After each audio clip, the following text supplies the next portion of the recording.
I welcome you to the Kenyan Daily Report TV. Now, as of right now, a lot of things have been happening in the Kenyan political arena. And one of the many things that you have all realized is that there is a new formation of a team that is currently defending the President of the Republic of Kenya. And this team mostly comes from the former opposition side. That is the side of Honorable Raila Amolo Odinga, the Azimio la Umoja team, and mostly those that are under the ODM party. Now, one of the most outspoken critic of those that are currently attacking the government is none other than the former Mombasa Governor Hassan Joho and the current Cabinet Secretary of Mining in the country. Let me tell you, according to the insiders report or the reports that we have with us, there is a new formulation by the president on how he will swipe the dockets, the cabinet dockets that are held by those that are in opposition, including and mostly the docket of mining. Should I remind you that currently the Republic of Kenya does not have a cabinet secretary for interior. The cabinet secretary for interior docket was held by Professor Kithure Kindiki. And when Professor Kithure Kindiki was given the position as the Deputy President of the Republic of Kenya after the impeachment of Rigathi Gachagua, that docket has remained vacant for the last 2 months. It has remained vacant where the duties of the Interior Cabinet Secretary have been handed over to the Prime Cabinet Secretary Musalia Mudavadi, who currently holds the office of the Ministry of Foreign Affairs, the office of the Cabinet Secretary, and also the office now of the Interior Cabinet Secretary. Rumors have heard it that President Wlliam Ruto tried to approach former President Uhuru Muigai Kenyatta to have him bring in his former best cabinet secretaries so that they will come to work for him under the current cabinet, which is the Kenya Kwanza cabinet. But some of these cabinet secretaries that were approached, one of them being former cabinet secretary for interior, Professor Fred Matiang'i, turned down the offer. Mutahi Kagwe is also believed to have turned down the offer. Another person that was also approached and was believed to be among those that will benefit from this cabinet of President Wlliam Ruto and his current said handshake or coalition with the former President Uhuru Muigai Kenyatta is none other than the former governor of Laikipia, Derito Moreithi. He mostly referred to as the Kibaki's nephew. Now, come to think of it, according to the strategies that ODM is currently deploying, are strategies that are suggesting they have a bigger game plan for them to be incorporated in Wlliam Ruto's government come the year 2027. Why are we saying this? Hassan Joho, a man that was a great critic of this government, has become the man that defends this government with his life. Now, according to the report we have, when President Wlliam Ruto chooses the cabinet secretary for interior, he is going to have a cabinet reshuffle. And on this cabinet reshuffle, Hassan Joho, for what he has proven to be to President Wlliam Ruto, a defender of President Wlliam Ruto's legacy and a defender of the Kenya Kwanza administration, he is being handed over the docket of interior. where he will now be one of the most, he will be the most, how should I put it, the biggest cabinet secretary after Musalia Mudavadi. You know, the docket of interior is a very crucial docket when it comes to an administration. That is a docket which is among the determinants of the success of an administration. So Joho, for what he has proved, you know, Professor Kithure Kindiki, while he served under this docket, there is one thing you have all currently come to realize. Professor Kithure Kindiki is a man of few words, but he is a man who delivers when it comes to the work that he has been given or which he has been allocated.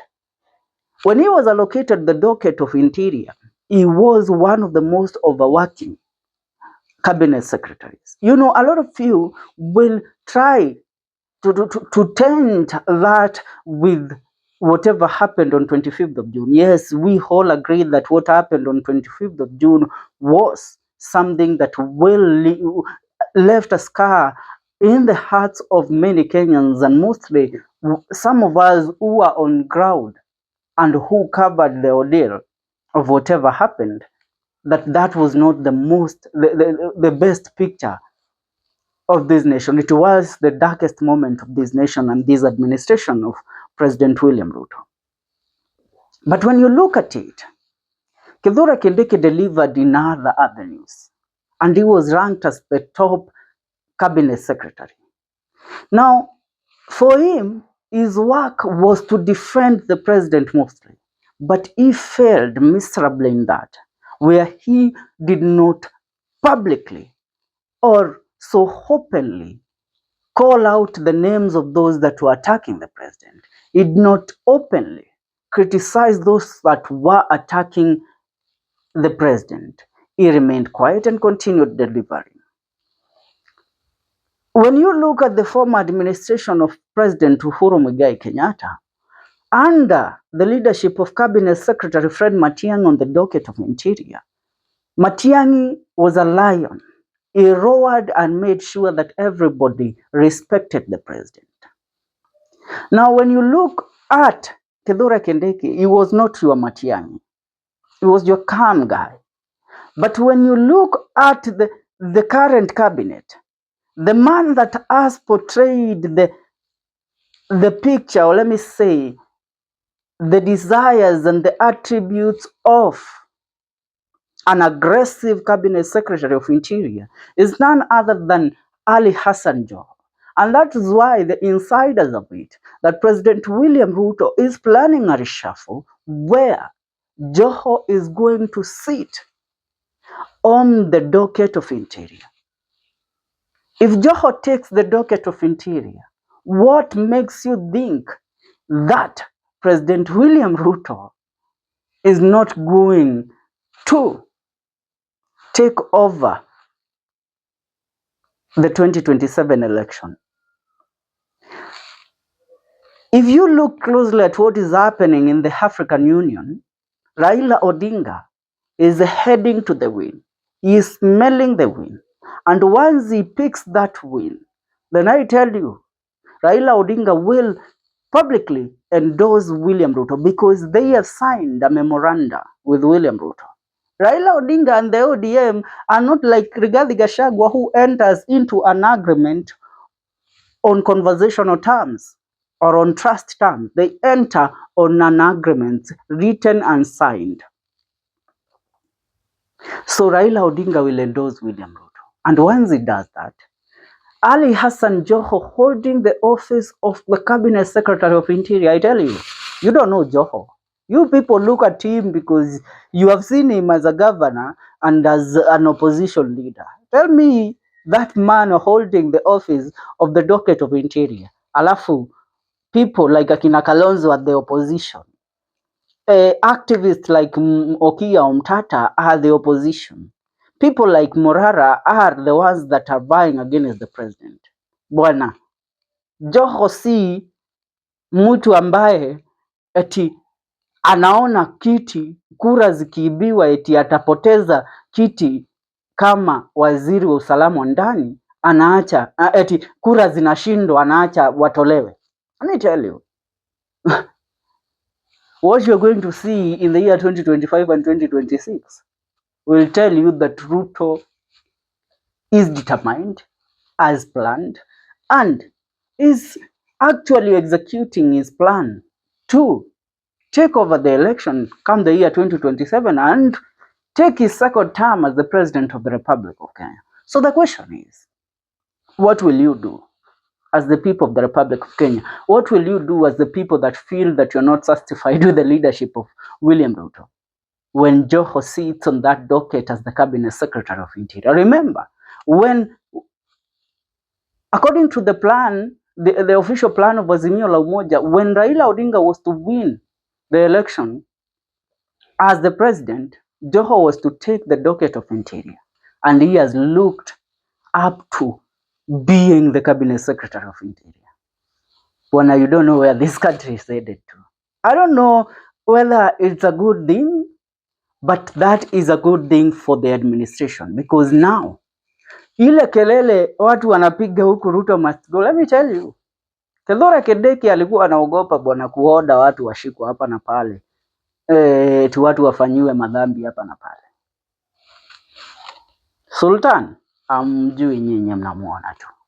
Ni hayo tu kwa sasa dao. Maoni yako ni yapi haswa kulingana na this new information that is coming in about Joho being given the docket of Interior as the Cabinet Secretary under Ruto's administration? Achia maoni yako kwenye comment section, tuungane katika video zetu zijazo.